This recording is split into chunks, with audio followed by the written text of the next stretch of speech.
Harry Kelderman. How you doing, My buddy? good friend Harry. Nice to Or see you. as we say in Dutch, Hermanus Henricus. Yes, thank you very much for starting it off that way. Well, it's good to see you as always. Always good to see We've you. talked soccer, played soccer, coached soccer, and refereed soccer together over the years. We go back 50 years. At least. Yeah, you were still in middle school back then, yeah. So, I don't know, you want to say a little bit about where you came from, where you were born? Yeah, I was born in Holland, a place called Nijmegen. Mhm. And in those days, it was 1954, and in those days you had to be on a 5-year waiting list before you would even give some thought of immigrating people out of it. We managed to do that, and we ended up in Kimberley, of all places. The reason in Kimberley, because my grandparents preceded us there, and in those days you needed sponsors to make it happen. You need to have a house, you need to have a job, and that had to be all set up before you even were allowed to come. Yeah. So that worked out pretty well. Okay. My mother and dad didn't have a dime between the two of them. And we came with 8 kids, and me at the oldest at 11, we had our hands full. You know, I'll tell you something about that. The trip is, when you're a youngster, you don't understand what that immigration trip is all about until you get in New York Harbor, and you go past the Statue of Liberty at 5 o'clock in the morning, and you have all those people standing there crying on deck. Then you know what it's all about. Yeah, it's a touchy moment, Yeah. yeah. How lucky we were, how lucky, blessed Very we lucky. were, we had a chance to come to this country that way. So when you came here in the mid-50s, 54, you played soccer in Holland, right, in Nijmegen? Young kids, yeah. Yeah. When you came here, was there soccer in? Well, not right away, but a few years later, when I got to be about 16, they started a soccer club in Kimberley. Mhm. And it was mostly relatives of mine. Really? I found that out later. And they're all Dutch folks, and it worked out pretty well. And that's how really I got started here. Mhm. From there on, of course, we went on to other things, but that's where it really got started. It was like a family group? It was, The yes, boys very all much wanted so. to play soccer. Very much so, yeah. Were there some great soccer players? I know we had some people from my hometown in Tilburg, like Jan van Pelt. John van Pelt was probably the best one of the bunch. Yeah, he was a great player. He was a very good player. I think he played Division I in Holland, didn't he? Yes, he did, Yeah. yeah. You also had an uncle that pretty good. Yeah, player. Uncle John, I ended up playing with him because he came to the United States a few years later, so I ended up playing with him. And at that time, it was the Appleton Sport Club. Mhm. It was done on Law Street in Appleton. I ended up playing next to him in a soccer field of all places, you know. It was a unique experience. So that was in the 50s. Yeah. Wow. That was in the 60s. The 60s? Yeah. But otherwise, not too many people knew about soccer. No, Uh, it was a game for foreigners at the time. Yeah, it was a game played by guys named Hans and Fred, Yes. bow-legged guys from Yes. Germany that played it. Little Chute Kimberley was Dutch, Appleton, a lot of German folks, Oshkosh, a lot of German folks. Mhm. That's pretty much the way it was in those days. I saw a newspaper article somewhere where the club that you're talking about from Kimberley, or Appleton, they played the team from Chicago. They came to Yes. to the Yeah. area. It took us almost a year to try and get somebody come in from outside of the state. The Chicago team was something that we hadn't expected. We scored the first goal and they scored the next 11. So that was the experience, we've never done that again. Yeah. So then you played with Oshkosh too, I understand? The Yes. Oshkosh team, Yeah. and then back to the Fox Valley Bombers. Yeah. I got involved in the late 60s when the Fox Valley Bombers were just starting out. And it was mostly Dutch people, some South American people, some English people. If they had an accent, they probably could kick the ball better than somebody who didn't. I know fields was a problem. Appleton assigned us a field, and when we got there was a tree in the middle of the field, remember that? I remember that, So we couldn't use that field. But eventually, they let us play at Goulden Field, yes. with a loudspeaker and everything else. That was a good time. At that time, we played we played in the league in Milwaukee actually at that time. Yes. And there were some interesting games going on in those days. I Some remember things that weren't, the South Milwaukee Albanians. Yes. That game was cut short Yes, for several yes. reasons, yeah. But then eventually, we felt that we had no chance of surviving. We did get beat by Milwaukee a lot, although we did win the championship in the Yeah. 60s. But we knew we were all getting older, and there was no continuity. And then we were approached, remember, by a baseball group from Menasha.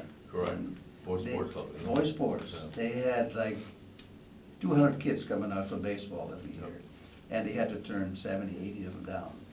And they approached us and see if we could start a soccer program. And we jumped on it. Yeah. And I know you were coaching, Benny, Peter Gietman, Marty Gietman, myself.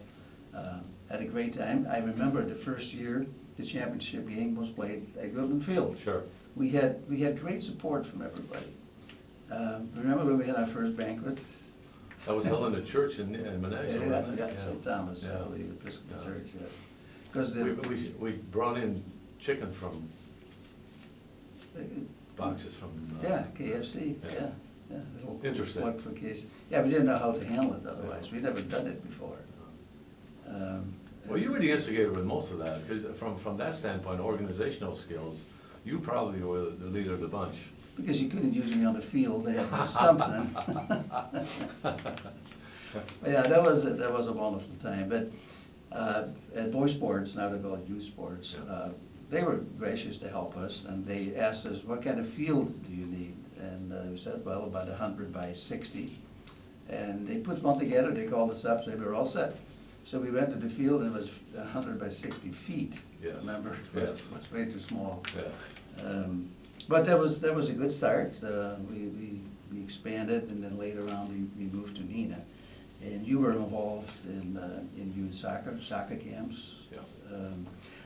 When you traveled all through Wisconsin, Minnesota with soccer camps, you and I went to 3 or 4 camps every summer.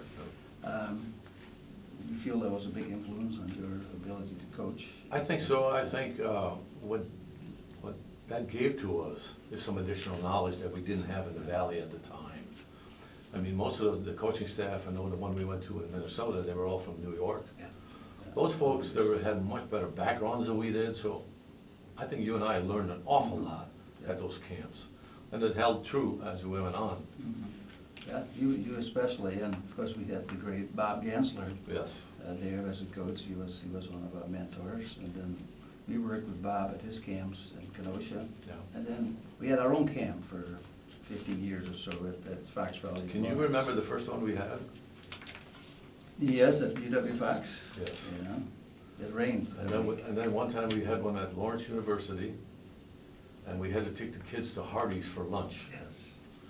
And we had 5, 6-year-olds at those camps. Yeah. So you carried some on your shoulders, and I carried one on my shoulders, and we walked, what, 3/4 of a mile to get to Hardee's? Yeah. But Hardee's opened up the whole place for us, and it was a fabulous experience. It was. Fabulous experience. And we had our players, your college players, Yeah. you coached at Lawrence at the time, I coached at UW Fox, they helped out, they were coaching staff. Yeah, those were great times, and we all learned a lot from that.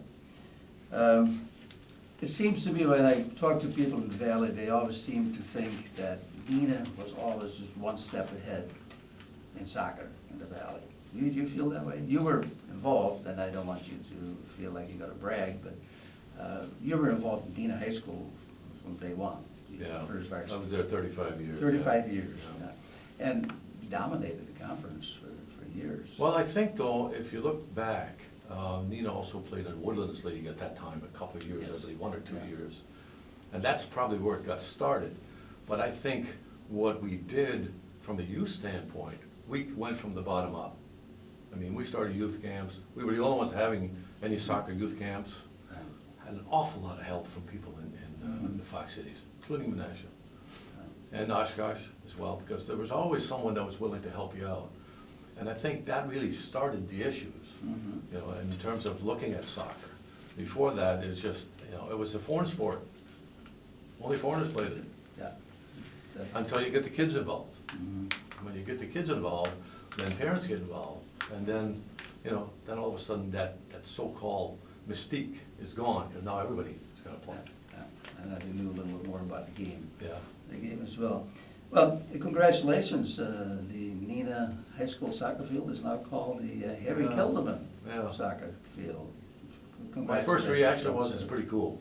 That was my first reaction. I was shocked, I would say so. absolutely shocked. Yeah, well deserved. But it's quite unique. If you would have had a vote amongst the soccer people in Indiana, I think you had 1,000 to 1, 1,000 to 0 won that. I appreciate you saying that. You're also in the, okay, you're also in the Wisconsin Soccer Hall of Fame, and so is your son, Chris. And, you know, when we look at Chris, he's the ideal boy. He was great at soccer, went down, started in high school, college, played for the national team. When he was 16, he went to China with the U.S. team, played professional soccer, coached professional soccer, now he's coaching at UW-Milwaukee. He never worked a day in his life, did he? I think he followed his dream, Yeah. and there's only a few of us that can do that, especially in the sporting world. Yeah. I think he's been able to do that, and he's happy where he is right now. I think his biggest moment probably was when he played at Virginia, and they won a national title. Yes. And then he played for DC United, which is a professional club, and they won the league title as well, so. And it was with the same coach. Right, the same coach, yeah. Yeah. So in that respect, it's been quite a career for him. Yes. And I've been lucky enough to still be here to follow it. Mhm. Now, how about your grandchildren? They involved? Well, to talk about, family for a minute, I have a granddaughter now who's starting at Marquette. And she's a freshman at Marquette. She has a starting role at Marquette. Division I. Yeah. I have my son-in-law, Quinn, or my son, Quinn, my grandson, what am I Right. talking? He starts at Eastern Illinois, and then my other grandson plays for Chris, and he starts at UWM. The ironic thing about that is, when I was playing, my number was 14. When Chris played, the number was 14. All three grandkids have got number 14. 14. Yeah. And it's all ties in with one of the greatest soccer players in Holland, Johan Cruyff. Johan Cruyff. Yeah. I remember when we were at soccer camps in Minnesota, the coaches already noticed Chris at age 8. He was a star player. They referred to him as Johan, by Yeah. the way. Yeah, I remember that. Yeah, those were some great times, had some great experiences. I'm stuck here for a second. Can we stop it for a second and go back maybe?